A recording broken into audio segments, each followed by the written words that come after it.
Hello, γεια σας, γεια σας.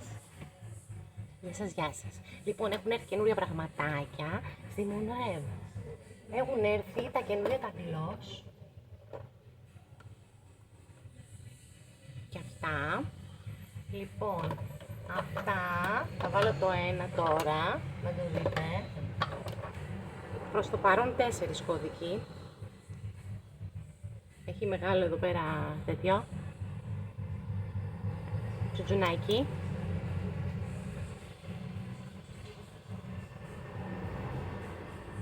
Είναι πάρα πολύ ωραίο. Έχει 5,5 euros. Είναι πολύ ωραίο. Πρεσκαδούρα. Χθες το βράδυ ήρθε. Λοιπόν, έχουν έρθει τα καινούρια τα εδώ πέρα, πώς λέγεται αυτό, cake liner. Αυτό τι είναι? Είναι eyeliner που χρησιμοποιείται με μισό να βρω,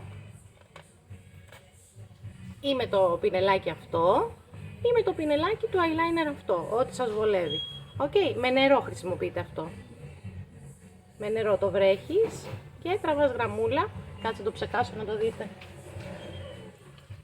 Λοιπόν, αυτό μπορείς να βρέξεις κατευθείαν εδώ. Εγώ το ψεκάζω κατευθείαν εδώ με ένα σταθεροποιητικό.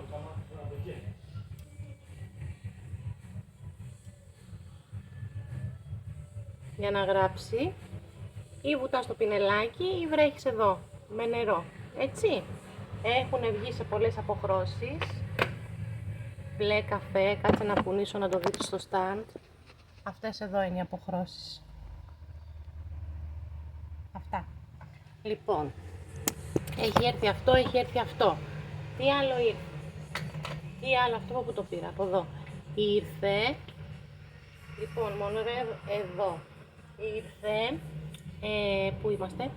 Lip Repair στη 17, που όταν φοράμε τα κραγιόν, τα σταθερά, τα ανεξίτηλα, καμιά φορά τα χείλη μας αναφυδατώνονται. Έχουν έρθει Lip Repair τη 17 που είναι έτσι, είναι δύο τύποι. Είναι αυτό που είναι διάφανο, έτσι, και είναι και αυτό που έχει μια ελαφρά απόχρωση. Αυτά τα δύο πραγματάκια που είναι πάρα πολύ ωραία. Κάτσε, ψάχνω να σας βρω τα καινούρια τώρα. Σε καινούριο, τι άλλο ήρθε σε καινούριο? Το βάζω θέση του και έρχομαι, περίμενε. Τι άλλο ήρθε σε καινούριο? Θα πάω πίσω, εδώ δεν έχει κάτι άλλο, θα πάω στην Όπιστεν. Και ήρθαν και στην Λορβέν οι μάσκες, που είναι μάσκες συντήρησης χρώματος και λάμψης. Είναι έτσι. Λοιπόν, αυτή σε λουσμένο μαλλί που έχουμε βγάλει πετσέτα και είναι νοπό, την περνάμε 5-10 λεπτά αναλόγως με την ένταση που θέλουμε να κρατήσει το μαλλί, και το μαλλί είναι φρεσκαδούρα. Λοιπόν, αυτά είναι τα καινούρια. Ελάτε να σας παστώσω, να παστοθούμε, να γίνουμε λαμπερές, ζουμερές και όμορφες. Φιλάκια.